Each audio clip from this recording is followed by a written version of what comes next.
Низ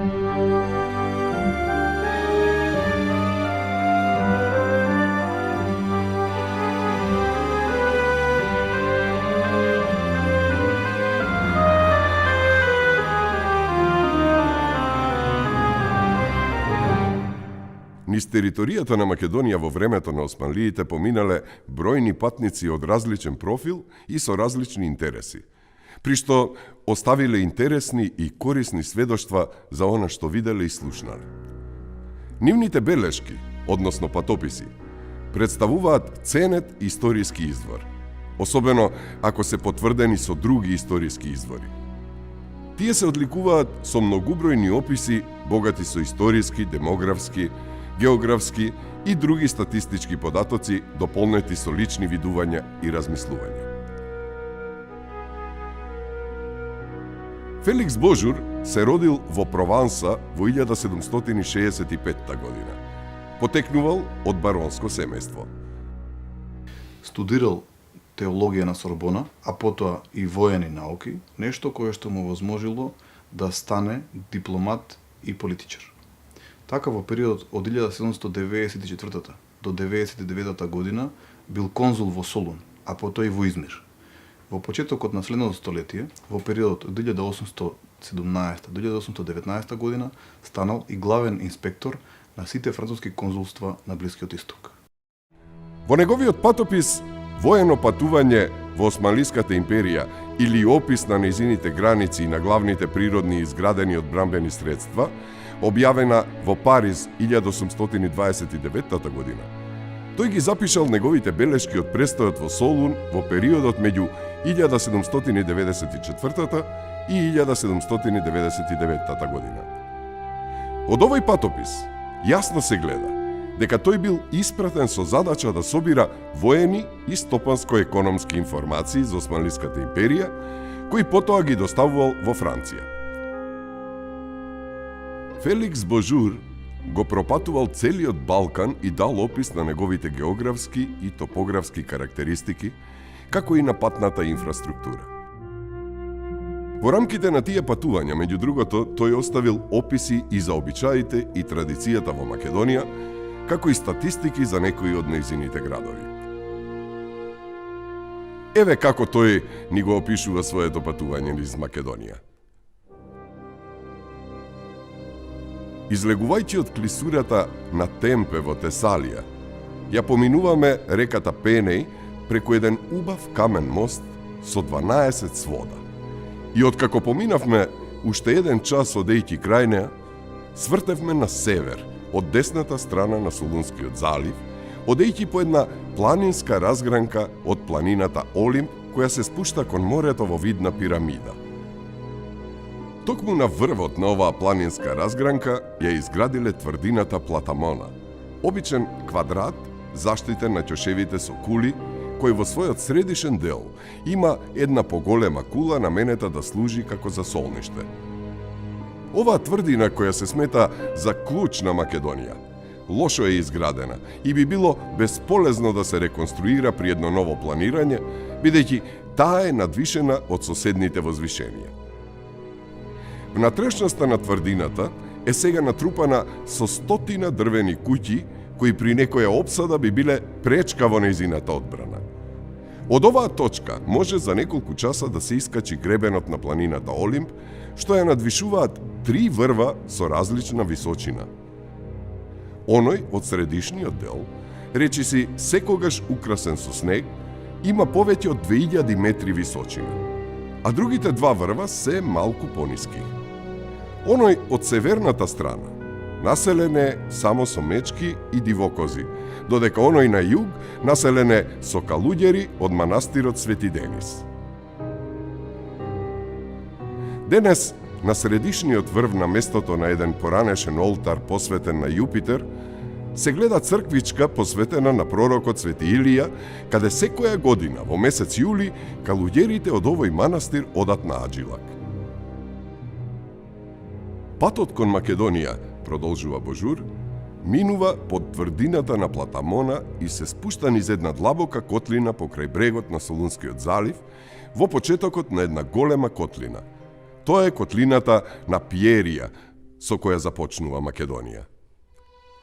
Попатно поминавме една река, каде патот незабележително се искачува и минува низ долго рамно возвишение кое се пружа кон заливот на Солун и на чиј крај се наоѓа градот Катери или Катерина, како што обично го нарекуваат.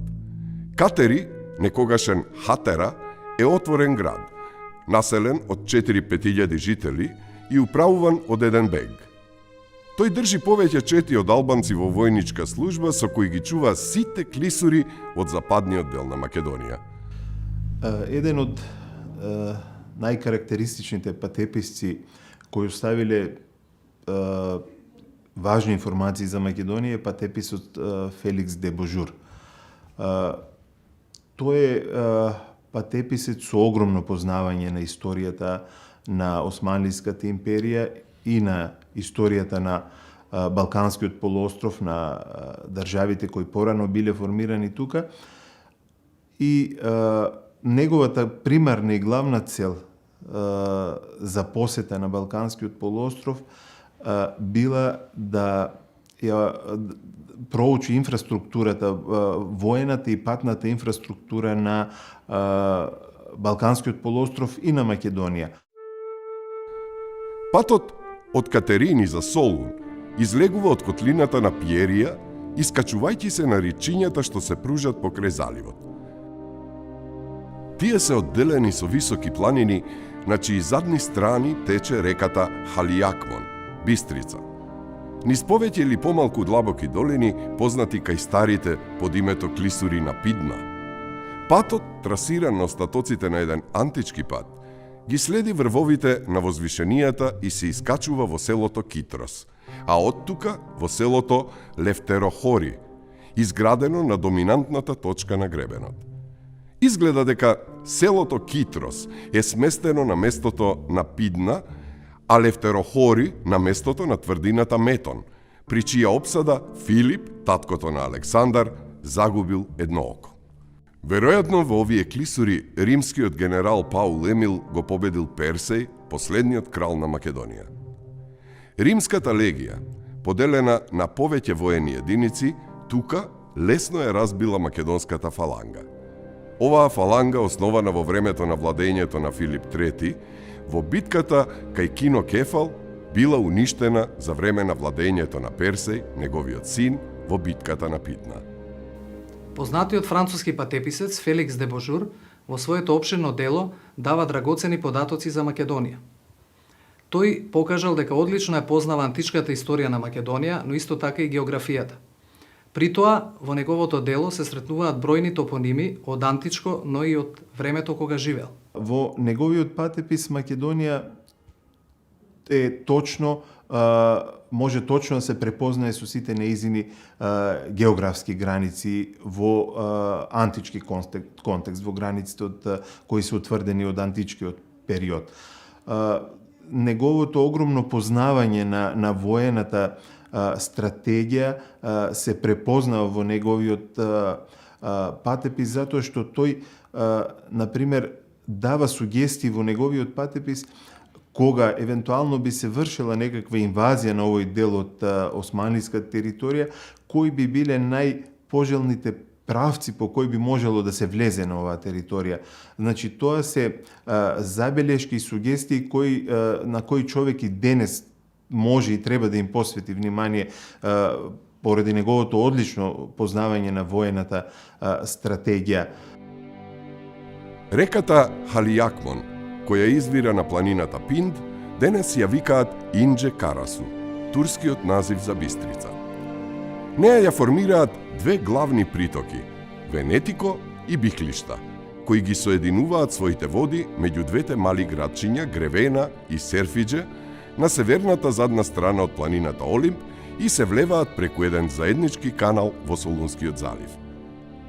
Патот кој се упатува кон северозапад и оди покрај подножјето на планините што ги делат водите на Халиакмон од оние на Лудијас и Аксиус, древно име на Вардар, оди преку Верија, Бер, Сјатиста, Биглишта, за да се спушти преку селото Хелмас, Елмас, село западно од Костур, во долината на Апсус.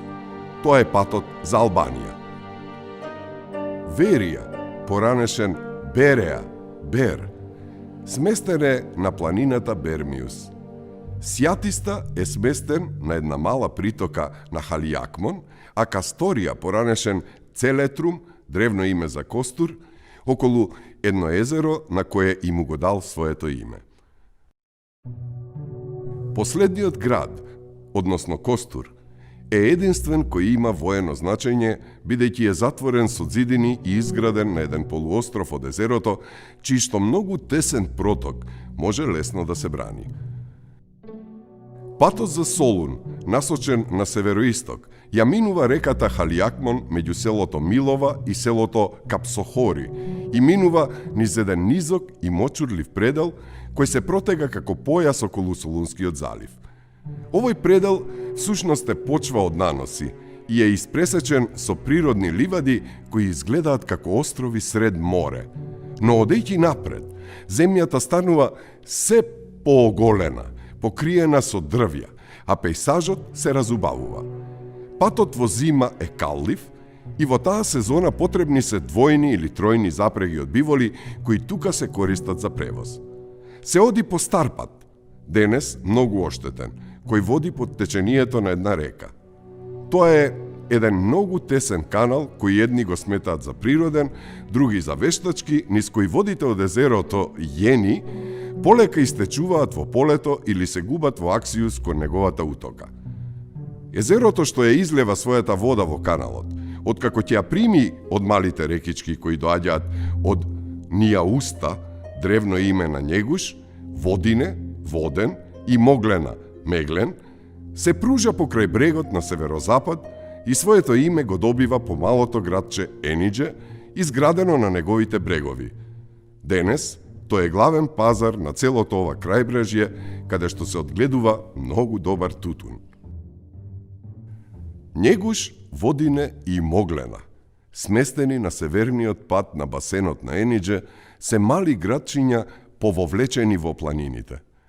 Његуш има 3 или 4.000 жители кои произведуваат убави материјали од свила и памук. Водине има 5 до 6.000 жители. Просторот што го обработуваат добро се наводнува и е мощно разновиден.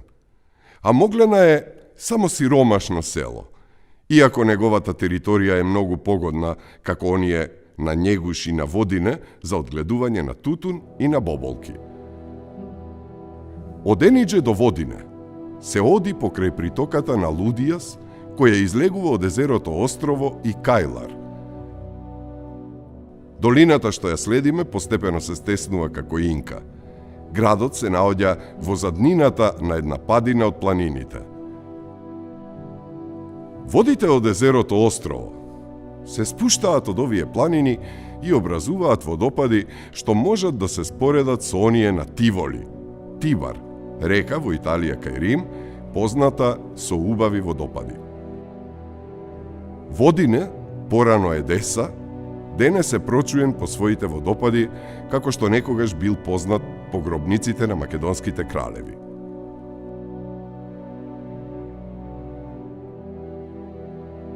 Малото градче Енидже, сместено во подножието на овој амфитеатар од планини, околу едно езеро, каде што се влеваат сите води од Лудијас, представува место со убава перспектива и може да има од 4 до 5.000 жители, речиси скоро сите турци.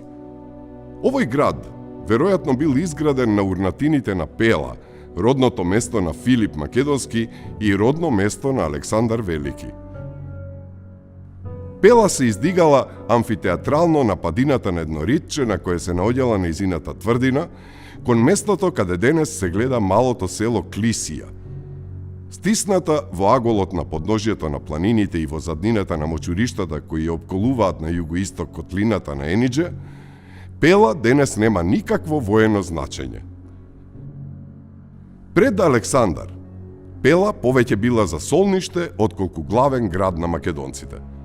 Потоа станала резиденција на нивните кралеви, бидејќи високо доминирала со својата тврдина на целата котлина која продолжува од езерото Енидже до Солунскиот залив и од Лудијас до Аксиус.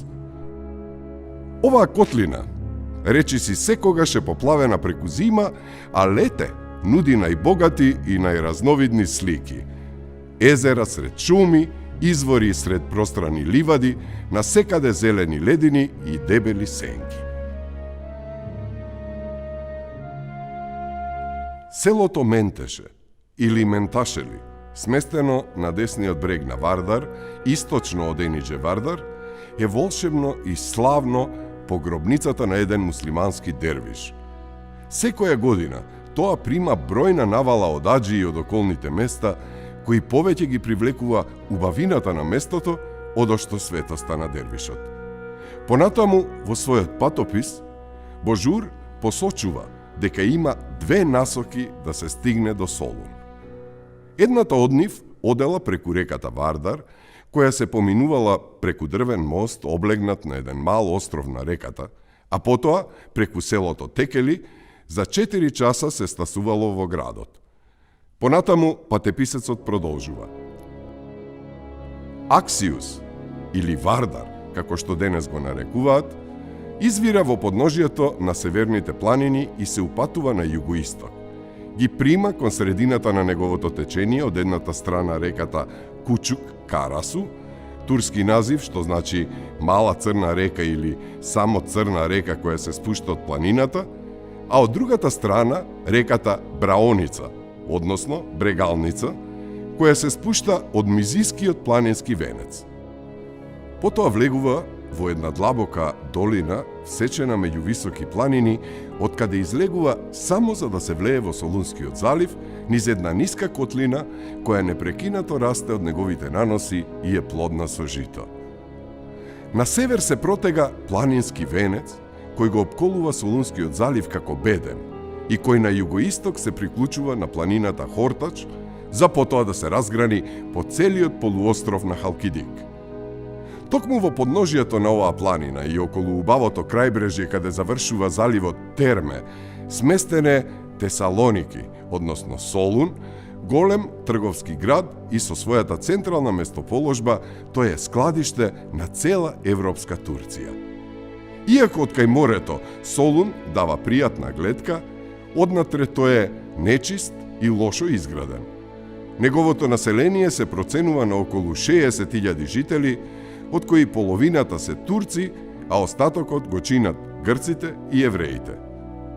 Неговата главна трговија се одвива со Трст и Марсеј, каде главно испраќа памук, волна, свили, а оттаму добива платна, шеќер, кафе и други колонијални стоки. Од ова место, како од еден заеднички центар, тргнуваат разни патишта кои завршуваат во округот Македонија и во соседните краишта. Главните патишта одат за Лариса, Монастир, Битола, Скопје, Софија, Филипополис, Пловдив и за Цариград. Патот за Лариса, иако навидум лесен, сепак може да биде тежок за некоја армија која би сакала од оваа страна да ја нападне Македонија. Доколку се затвори клисурата на Темпе, долга 1,5 милја, војската би морала да помине низ клисурите на Пидна, а при излегувањето од нив да мине 3 реки тешки за прегазување, чии мостови за секунда можат да се срушат. Преминот на Вардар представува посебна тешкотија, бидејќи оваа река е брза. Можеме да ја споредиме со Дуранце, река на јужните француски Алпи, според количеството и брзината на водата. Таа е една од најголемите реки на Егејското приморје. Патот за Монастир води на запад и оди преку Пела и Енидже за Воден. Од тука патот се искачува минувајќи покрај Лудијас кон висорамнината на острово и се движи во правец на селото Катраница. Овде патот за Костур се одделува од оној за Монастир, кој минува низа од планини и се спушта по тесниот пат за Лерин, долж една притока на Вардар покрај која се искачува се до Монастир. Оваа притока, наречена Кучук Карасу или Еригон кај античките народи, се спушта како и Халиакмон од еден од највисоките планински врвови и е составена од 3 други притоки, од кои едната доаѓа од Магарево, влашко село западно од Битола, а другата од Кичево и третата од Прилеп. Сите три се соединуваат во големата котлина на Монастир, Битола, каде реката прави една голема кривина кон север, за да се влее во Аксиус кај селото Полоско, градско. Постои еден пат кој оди од Лерин за Костур низ овие планини и кој заедно со водите од езерото на Костур се спушта во долината на Халиакмон. Друг еден пат се упатува на северозапад за да стаса до градот Монастир, сместен во подножието на еден планински венец. Патот преку зима е каллив и се користи само за превоз со запреги од биволи. Крајот е доста добро обработен и богат со пасишта. Вегетацијата е бујна, а луѓето се високи и цврсти. Тоа се најубавите војници на Македонија. Монастир или Битола, поранешна Хераклеја, е град со 10 до 12.000 жители, поголем дел турци, затворен со еден обичен зид со пушкарници и надвишен од повеќе ритчиња на половина од неговиот обем, што е неповолно за одбрана. Сепак, овој град би можел да стане едно од најсилните места, со најдобра положба, ако го одсечеме од височините кои доминираат, бидејќи е сместен на еден од најглавните излези на планинскиот венец, на влезот на клисурите кои водат преку овој планински венец во Албанија. Постои едно патче, кое упатувајќи се на запад наеднаш се искачува од Монастир по планинскиот венец кој го поминавме од југоисточната страна, потоа се упативме кон северозапад и се спуштивме низ еден стрмен пад, низ еден шкрилест и длабоко излокан терен од водите на езерото Лихнида, кон градот Охрид, сместен на влезот за Албанија. Падините кои се спуштаат кон езерото Лихнида се стрмни и затоа влезот во Македонија од оваа страна, а и од другите е доста отежнат. Ова го натерало еден древен историчар да рече: да се победи, значи да се влезе таму.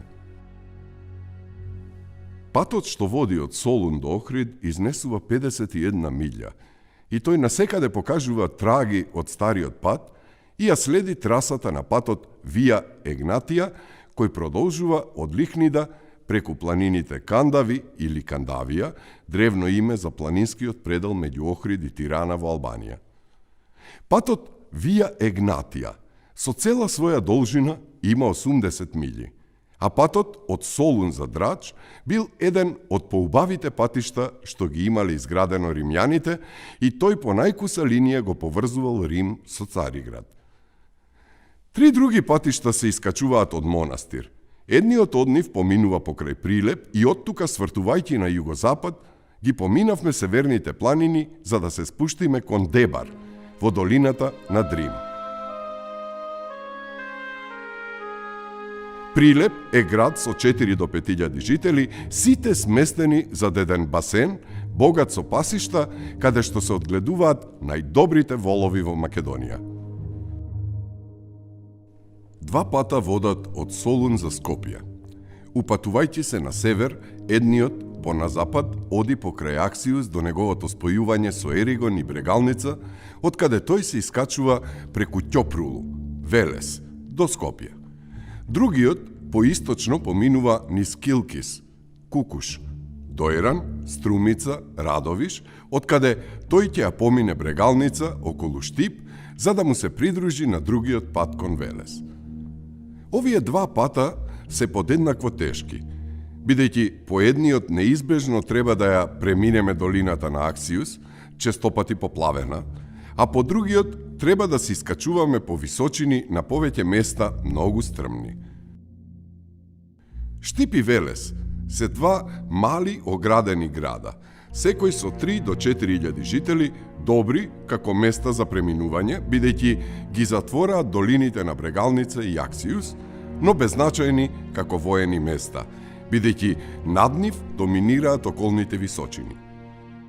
Феликс де Божур ги посетил сите најважни градови во Македонија, оставил сведоштва за нив, меѓутоа, меѓу тие сведоштва, најважно место зазема неговата стратешка положба и неговата одбрамбена позиција. Дали во тој град постојат ѕидини, дали има тврдини, дали има артилерија или нема, од каде би било евентуално најлесно да може да се продре на таа територија. И од тој аспект патеписот на Феликс де Божур е една изворедна воена анализа на таа инфраструктура која постои на територијата на Македонија во тој период. Се разбира, како и сите други патеписи, тој остава други податоци. Остава податоци за него исто така се важни, например, бројот на населението, какво е населението, бидејќи сите тие елементи биле важни за него, за неговата цел со која тој поминал низ овие територии, и подоцна овој свој патепис го објавува во Франција и представува една многу значајна литература која била читана и од обичните луѓе, меѓутоа неговата анализа била една од досега познатите патеписи од тој период, е една од најкомплексните анализи од тој аспект на територијата на Македонија, одвоен аспект во однос на инфраструктурата на патиштата, во однос на тврдините и во однос на приодите кон таа територија. Околу Штип се гледаат урнатини од една стара тврдина, изградена на едно возвишение од поранешните кралеви. Но Ќопрули е значаен само по тоа што бил лулка на една славна фамилија која дала повеќе големи везири на царството. Се мисли на познатото семејство Ќопрули, кое дало неколку славни големи везири кои кон средината на 17-тиот век за момент ја вратиле старата слава на Османлиската империја. Некои од селата што се среќаваат по патот од Штип до Ќопрули и одовде до Скопје, населени се со христијани чија активност и чистота се во контраст со мрзеливоста и нечистотија на другите христијани. Скопје, поранешен Скупи, е град со 5 до 6.000 жители, сместен на левиот брег на Аксиус и опколен со ритчиња, од кои на една од нив се наоѓа стара тврдина која пропаѓа во урнатини, а на која се поставени повеќе топови. Улиците се нечисти, куќите мали, но тука се наоѓаат остатоци од споменици кои укажуваат на неговото поранешно значење. Во негова близина се гледаат остатоци од водовод, некогаш бил облегнат на 53 лака преку кои се носела вода од лепенец. Овој град е најзначаен од воена гледна точка меѓу сите други што го опколуваат Аксиус, бидејќи е сместен кон аголот што се образува од соединувањето на два планински венци и е главно клучно место на Македонија. Тоа е место каде што една војска е задолжена да го брани влезот на оваа област. Се наоѓа на излезот на едниот и на другиот планински венец и е на раскрсница на трите патишта кои водат, едниот во Албанија, другиот во Босна, а третиот во Тракија. Два пата упатуваат кон запад од Скопје. Во Албанија, едниот се искачува по една притока на Аксиус до градчето Тетово, каде што поминува преку еден планински венец во селото Стража, за да се спушти во долината на Црни Дрим. Другиот се искачува покрај една друга притока на Аксиус, од каде се искачува преку селото Вешала на една од најстрмните клисури на планинскиот венец, за да се спушти кон Призрен во долината на Бели Дрим. Но овој пат е многу тежок и искачувањето овде е исто толку стрмно колку и спуштањето. Клисурата или преслапот преку кој се поминува планинскиот венец е многу висок и речиси секогаш е покриен со снег. Патот од Скопје за Тракија оди на исток па кон југ, покрај подножието на планинскиот венец, поминува преку две притоки на Аксиус, едната кај градчето Куманово, другата кај Егри Паланка, Крива Паланка, во чиј средишен дел се наоѓа мала квадратна трибина заштитена од 4 кули. Излегувајќи од Егри Паланка, се искачува на една голема планинска разгранка од планината Орбелус, значајна по нејзините рудници за сребро, за да се спушти кон Ќустендил до басенот на реката Стримон. Струма тече од север кон југ и има количество на вода која е понекогаш еднаква на онаа на Аксиус, а понекогаш помало од водата на Халиакмон, односно таа е брз поток или тивок порој, зависно од годишната сезона. Например, во пролет ја поплавува котлината на Серес, а преку летото полека тече по своето длабоко корито. Оваа котлина, долга 7 до 8 и широка 3 до 4 милји, е една од најплодните и најдобро обработени котлини во Македонија. Покриена е со села и целата е испресечена на мали квадрати кои се насадени на изменично со памук и со жита и кои оддалеку наликуваат на шаховска табла. Серес, поранешен Сирис или Сирка, сместен е на 1 милја источно од Стримон во подножието на планината Серсина и на еден поток кој доаѓа од овие планини. Градот, затворен со еден обичен зид, се издига над потокот на едно ритче на кое се наоѓа една стара тврдина заштитена со кули и може да опфати 25 до 30.000 жители, од кои 15.000 се турци, а другите христијани помешани со неколку евреи. Овој град, најнаселен во Македонија по Солун, е главно складиште на македонскиот памук кој од тука се пренесува во цела Турција и дури во цела Европа. Има повеќе работилници каде што се преде или ткае и каде што се бојадисува платното. Тој е еден од големите пазари на европска Турција и центар на сите врски со соседните градови. Еден пат оди директно од Серес за Скопје по долината на Аксиус. Тој најпрви оди од север и излегува од котлината на Серес кон градчето Демирхисар, заштитено со една стара тврдина, за одново да се искачи покрај Стримон кон Петрич. Од тука, свртувајќи на запад, се искачува до реката што доаѓа од Радовиш, а која со своето количество вода и со должината на својот тек изгледа дека е Понтус, како што ја нарекувале старите народи. Оваа река, сега наречена Струмица, се мисли на реката Струмешница, е главната притока на Стримон, како што Еригон е главната притока на Аксиус, и еве зошто старите народи сметале дека овие две теченија се дел од главните реки на Македонија.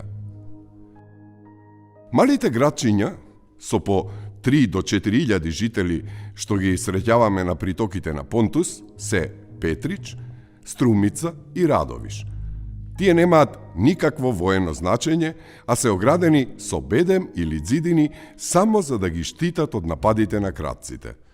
Патот што води од еден до друг град минува крај Понтус и има многу разновиден пејсаж. Околните планини се покриени со дрвја и со трева се до врвот, а многобројните потоци кривулкаат како змија сред зелените ливади. Во низините се забележуваат воденици, на височините околу групираните села на највисоките врвови има мали шумички и насекаде насади од тутун и пченка. Но од другата страна, пејзажот на Радовиш го менува изгледот. Теренот станува посуров. Од тука, по една тесна долина и по стрмна падина во долината на Брегалница, се стигнува во Штип. Од тука за Скопје се оди по долината на Вардар. Тука Феликс Божур го завршува делот од патописот кој се однесува на Македонија. Очигледно е дека овој француски патописец одлично ја познавал и историјата на античка Македонија, но исто така и нејзината географија. Феликс Божур ја перцепира и ја разгледува Македонија како единствена географска и природна целина, точно одредувајќи ги нејзините граници во контекст на нејзиното античко минато и точно одредувајќи ги соседните области со кои таа граничела од четирите страни. Овој патопис на Феликс Божур покажува дека територијата на Македонија, како единствена целина со своји карактеристики, веќе започнала да излегува од заборавот во кој западнала во претходните векови и станувала се поприсутна во научниот и јавниот дискурс на европските држави.